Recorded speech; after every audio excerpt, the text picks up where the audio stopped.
sort of mischief Mrs. Hanson liked. "Why did you leave Dover?" Hannah asked. "Half the girls there promised never to strike again," Judith replied. "I wouldn't take that pledge, and no corporation for miles would hire me." The history came as no surprise to the matron. Judith resembled an animal bred to fight, like a mastiff or bulldog, and her character so far only matched her countenance. "True," she admitted. "My turn. Are you a witch, Hannah Pickering?" From the way her narrow shoulders stiffened, Judith knew Hannah disliked the question, which Judith regretted, but which also made it useful for their purpose. "I have always had an unusual gift," Hannah answered, speaking to the spindle. "But I haven't made a spell before today."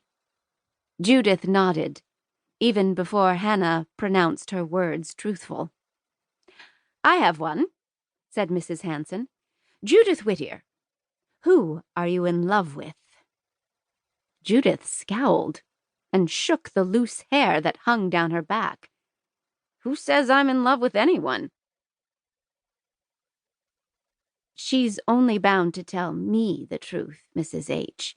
To you, she can lie as much as she likes." "Then you ask her," replied the matron, saucy as any of her young charges. But the attic was filling with more girls. From the dormitory where Judith and Hannah slept also came Lucy, who was flaxen-haired and sunny, whether it was midnight or not, singing Barbara Allen. Beside her, Lydia bore herself stiffly and with great dignity, her rosebud lips pursed, because Lucy worked as a drawing-in girl in the factories, stringing the looms, and Lydia had a deft hand despite her disposition. Judith set them to threading the harnesses of the footloom in the center of the attic. Meanwhile, Georgie Hempstead took over spinning from Hannah, and Abigail North, tiniest of the boarders in Mrs. Hanson's house, but 2 years senior to Judith, wound bobbins.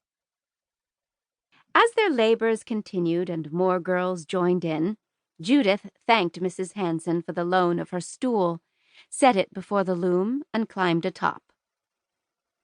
"My sisters," she addressed them, "to make our stand against the greed of our employers is of course noble and just."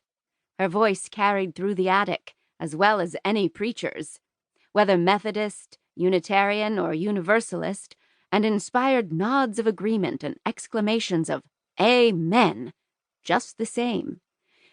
But as you may know, as you know now, I was in Dover before Lowell, where the mill owners are not so enlightened even as here. We struck, we lost. The attic grew quiet. The only sound was the scraping of chalk against the floorboards as Hannah drew a circle around the loom. Crowded though it was, any girl not engaged in some task drew her feet beyond this ring as surely as if it marked a picket of bristling bayonets. "We were crushed," said Judith, "for lack of resolution more than lack of numbers. A strike is nothing if a worker may pledge herself to it today and return to the factory tomorrow.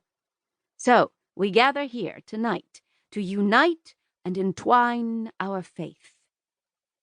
Around her she could count 31 weavers and spinners, elbow to elbow, below the eaves. "Emily and Sarah have already left." "I'm here," protested Sarah Payne from among the press of operatives. "So am I," called Sarah Hemingway. "Sarah Adams and Emily have already left."